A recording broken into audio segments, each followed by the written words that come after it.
Bound होती है Y axis पर लिमिट लगाना। फॉर एग्जांपल एक ग्राफ बाउंडेड है तो फिर वो किसी एक बाउंड से ज़्यादा जा नहीं सकता। आप फिर फर्दर क्लासीफाई कर सकते हैं अपर बाउंडेड एंड लोअर बाउंडेड। यहाँ पे ये इन्फिनिटी तक जा रहा है तो ये अपर बाउंडेड नहीं है, पर यहाँ पे ये मैक्सिमम कुछ इस एरिया तक जा रहा है, ये लोअर बाउंडेड है। बाउंड वाई पे लगती है। अगर हमारा एक फंक्शन, अब लोग सोचेंगे ये इवन ही है फंक्शन, लेकिन ये इवन नहीं है क्योंकि यहाँ पर 2 की वैल्यू नहीं हो सकती वैल्यू, पर -2 हो सकता है। तो ये -2 के केस में एग्जिस्ट करेगा और 2 के केस में एग्जिस्ट नहीं करेगा। यहाँ पे 2 के केस में, यहाँ पे -2 के केस में। तो फिर ये यहाँ पे equal not equals to this हो गया, तो इसका मतलब ये इवन नहीं है, ये नॉट नीडर इवन नॉर ऑड है। एक ऑड फंक्शन हमेशा 0 के थ्रू पास करेगा, 0 से पास करना ही पड़ेगा। ऑड फंक्शन का डेरिवेटिव इवन हो जाता है और इवन फंक्शन का डेरिवेटिव ऑड हो जाता है। x plus F of minus X is a even function और F X minus F of minus X is an odd function.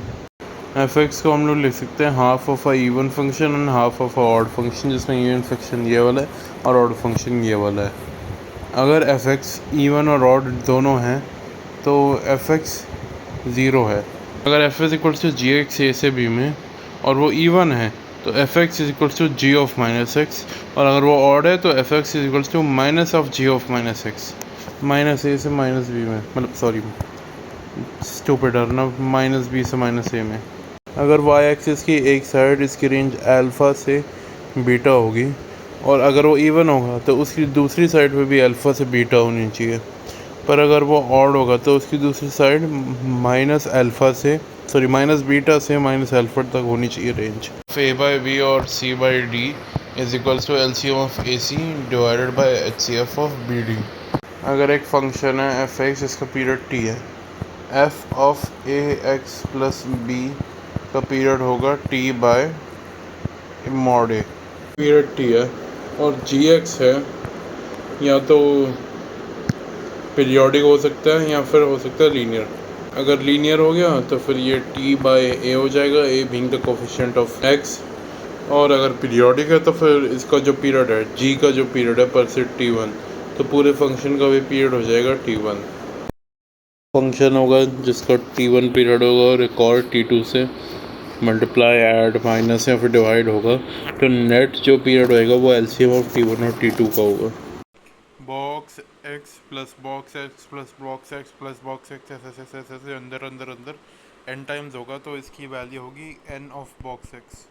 यहाँ पे ये गलती की थी कि साइन की वैल्यू -1 0 और 1 हो सकती है और कॉस की वैल्यू -1 0 1 हो सकती है। मैंने मान लिया कि ये और ये कहीं ना कहीं कोइंसाइड कर जाएंगे, लेकिन अगर मैं ग्राफ बनाऊँ ऐसे होगा। एज यू कैन सी यहाँ पे कोइंसाइड नहीं कर रहा, यहाँ पे कोइंसाइड नहीं कर रहा, यहाँ पे भी नहीं कर रहा, यहाँ पे, तो ये बेसिकली इनडायरेक्टली कोइंसाइड नहीं करता। ऑल दो रेंज सेम है तो इसका मतलब ये नहीं ऑटोमेटिकली अज्यूम कर सकते कि कहीं ना कहीं तो कोइंसाइड करेंगे। इसमें I needed to be more careful, and if I am not careful, surprise motherfucker, ये जिफ फंक्शन है, पर अगर इसमें हम लोग हाफ जोड़ देंगे तो ये ऑड की तरह बिहेव करेगा। ऑल्दो इसके अकॉर्डिंग ये एग्जिस्ट नहीं करता और यहाँ पे एग्जिस्ट नहीं करता, तो ये नहीं होगा, लेकिन ये ऑड की तरह बिहेव करेगा। 75th क्वेश्चन में ज़्यादा केसेस सोच के मैंने बस एक छोटी सी गलती कर दी, जिसमें माइनस को प्लस ले लिया, प्लस को माइनस। इसका पीरियड पाया, इसका पीरियड पाया, इसका पीरियड 2 पाया, 2 पाया। अब इन सब का एलसीएम तो 2 पाया होना चाहिए, पर मैंने तो अज्यूम करके बैठ गया कि पाया, पता नहीं क्या मजाक है। स्टिल 2 पाए भी आंसर नहीं है नन ऑफ दीज में, क्योंकि इसका पीरियड है ही नहीं। अगर हम लोग इसको सिंप्लीफाई करेंगे, डेट इज़ इसको एक्सपैंड करेंगे और इसको एक्सपैंड, तो ऐसे एक्सपैंड हो के इवेंचुअली कांस्टेंट आ जाता है। तो ये पूरे कांस्टेंट है, तो इसका पीरियड है ही नहीं, डिफाइंड ही नहीं है। इसमें जो गलती थी वो थी मेरी लेजीनेस। इस रीज़न से डेबरा ने मेरे को ढूंढ लिया। 82 वाले क्वेश्चन में मैंने ये गलती की थी, इसको मैंने मॉड पढ़ लिया था, ये इसको ये एक्स मॉड एक्स पढ़ लिया था। आई मीन मेरी गलती नहीं है, बुक की प्रिंटिंग की गलती है। मैंने थोड़ा सा तो मेरे को दिमाग लगाने चाहिए था कि ये जेंट है, पर अगर जेंट होता तो भी ना करता। मैंने इसको अज्यूम करके बैठ चुका होता कि ये एक्सपोनेंशियली ग्रो करेगा तो ये 3 की पावर x है। मैं इसको ऐसे ज़ूम करके बैठ गया थोड़ा सा कि ऐसे ग्रो होएगा, तो फिर ये कभी भी रिपीट नहीं होगा। हाउएवर बहुत कुछ हुआ, ये समवॉट पीरियोडिक बन गया। क्यों? क्योंकि इस पर फ्रैक्शनल पार्ट लगा है। फ्रैक्शनल पार्ट करेगा क्या करेगा कि फॉर एग्जांपल अगर x को हम लोग पर से 1 रखेंगे तो आंसर 0.1 आएगा। इसको 11 रखेंगे तो आंसर 0.1 आएगा। तो इसका मतलब ये है कि जब कोई भी एंड वाली डिजिट सेम होगी, यहाँ पे कुछ भी हो सकता है, ए एंड वाली 1 हो गई, तो फिर आंसर सेम आएगा। मतलब हर 10 के बाद ये अपने आप को रिपीट कर रहा है। हमें ऐसे एक पैटर्न ढूंढना था ऊपर यहाँ पे। ये 0.1 3 की पावर jf(x) है। पहले तो होगा ये 0, x जब 0 से अप्रोच कर रहा होगा तो फिर ये 0.1 आएगा। तो ये x 3 की पावर 0 तो 1 होती है ना, क्या बोलूँ, हाँ 1। फिर 3, फिर 9, फिर 27, इसका 0.3, 0.9 और 0.7। अब आएगा 81। ये जो 81 आ रहा है फाइनली, ये 4 के बाद आ रहा है, और ये 81 8 को तो कैंसिल कर देगा, ये 1 को छोड़ेगा। तो इसका मतलब ये और ये तो सेम हो गए। सिमिलरली अगर हम लोग इसके एक और आगे जाएंगे, 81 इंटू 3 243 0.3। सिमिलरली ये 4 के पीरियड के गैप में, तो इस लॉजिक से ये पीरियोडिक फंक्शन बन गया। So best thing while calculating periodic functions is इनका ट्रेंड बना के देख लो क्या हो रहा है। और ये बुक की गलती है, लेकिन you should know this. Trend बना के देखना जब भी पीरियोडिक फंक्शन है। इस क्वेश्चन में भी केसेस बना के देखने थे। इस वाले क्वेश्चन में मैंने इसका देख लिया, ये 0 से -π/2 से +π/2 तक जाता है, और मैंने इसका देख लिया ये 0 से π से जाता है। मैंने कन्वर्ट करके ये आंसर मार्क कर दिया। मैंने दिमाग नहीं लगाया कि जो इन्वर्टेबल मांगा है, तो इन्वर्टेबल की डेफिनेशन चेक करने का नहीं लगाया दिमाग। Sine square plus cos square minus 2 sine cos हो जाता। फिर ये 1 है, ये 1 है, कट गया 2 साइन कॉस बचा है। फिर ये जो 2 साइन कॉस है वो हो जाता है साइन 2 थीटा। अब इसको इन्वर्ट करने के लिए -π/2 से π/2 में होना है, तो आ गया हमारा आंसर। एनीवेज यहाँ पे कैलकुलेशन एरर हुआ था, तो इसको इन्वर्टेबल ये और ये इक्वल करने के लिए जो यहाँ पे डालूंगा मैं x, वही यहाँ पे x के इक्वल होगा। 0 पुट करो, 0 0 1 का स्क्वायर -1 होता है 0, -1 डालो -1 0 का स्क्वायर 0 -1 अब ये डाल के देखना था, इसमें मैंने एक एरर कर दिया। मैंने इस चीज़ को समझ लिया था ओरिजिनल x के, जो हमारा ओरिजिनल x है,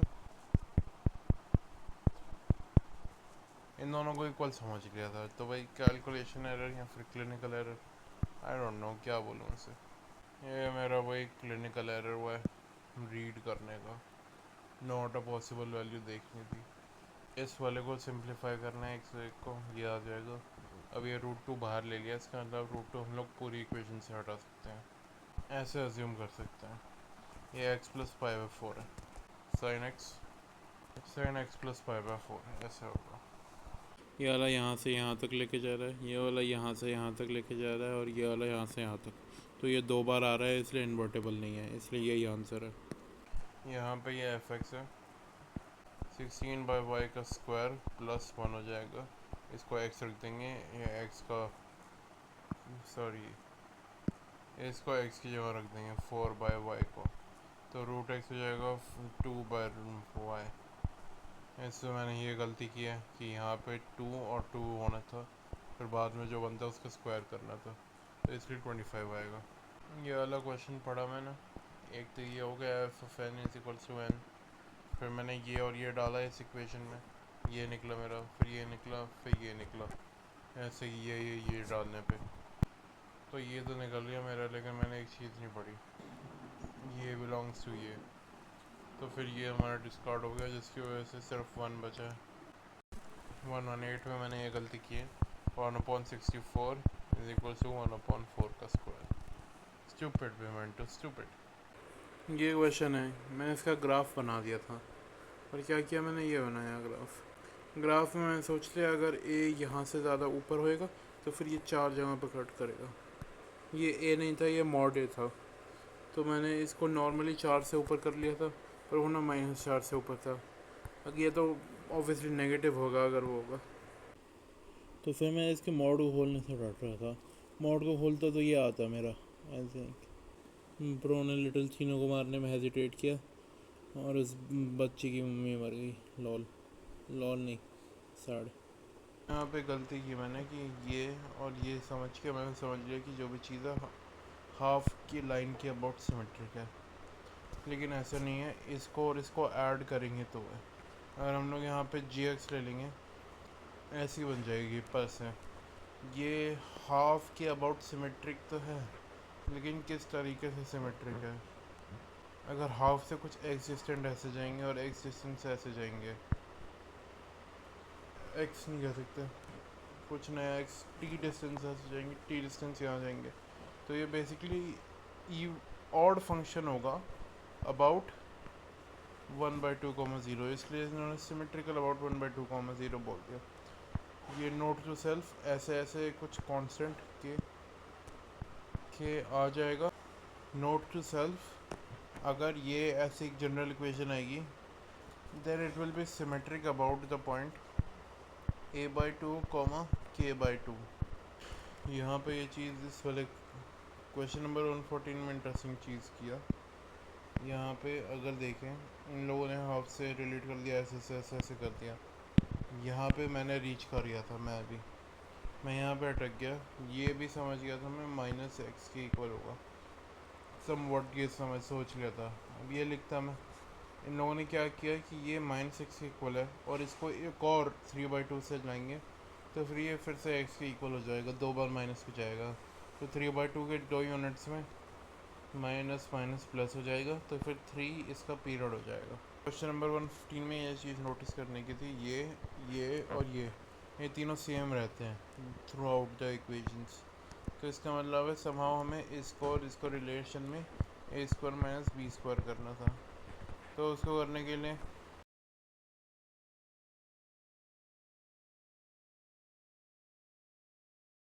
करता तो ऑटोमेटिकली सॉल्व हो जाता और आंसर आ जाता। अच्छा, ये ऐसे हो गया, ये ऐसे हो गया। 1 - x और 1 + x इक्वल है यहाँ और यहाँ पे, तो फिर ये दोनों को इक्वल प्रूव कर दिया। नाइस क्वेश्चन भाई, नाइस क्वेश्चन। डायरेक्ट आ जाएगा, x को x - 1 लिख दो फर्स्ट इक्वेशन में, फिर वो आ जाएगा f(2 - x) is equals to f(x), फिर 2 - x is equals to 2 + x, फिर डायरेक्ट ही आ गया। तो ये दोनों एक दूसरे को कोरिलेट कर रहे थे। क्वेश्चन नंबर 120 में मैंने ये गलती किया है, यहाँ पे 4 को इधर ले गया, यहाँ पे पीछे 4 लिखा है, 4 k/4 के इंटीग्रल वैल्यूज निकालने लग गया। ये नहीं लिखा कि π/2 और पाई के बीच में k/4 की इंटीग्रल वैल्यू निकालने लग गया मैं, k की नहीं। तो फिर 2π और 4π के बीच में होना चाहिए था, जैसे ये नंबर आ जाते हैं 7, 8, 9, 10, 11, 12। इसमें एक्चुअली हमें इससे डिराइव करना था, x की जगह 1 - x रख देना चाहिए था। x ये होता है और ये 1 - x होता है। इसको हम लोग यहाँ पे रख देते हैं सॉल्व, 4 की पावर x करके, ये और ये फिर की पावर 1 - x कर देते हैं, 1 - x कर देते, 1 - x कर देते। तो इससे हमारा इवेंचुअली क्वेश्चन सॉल्व करके आ जाता है यहाँ पे x plus f(x) + f(1 - x) = 1। तो कोई भी उसमें 1 x की जगह कुछ भी डाल देते हैं तो फिर 1 ही आता आंसर।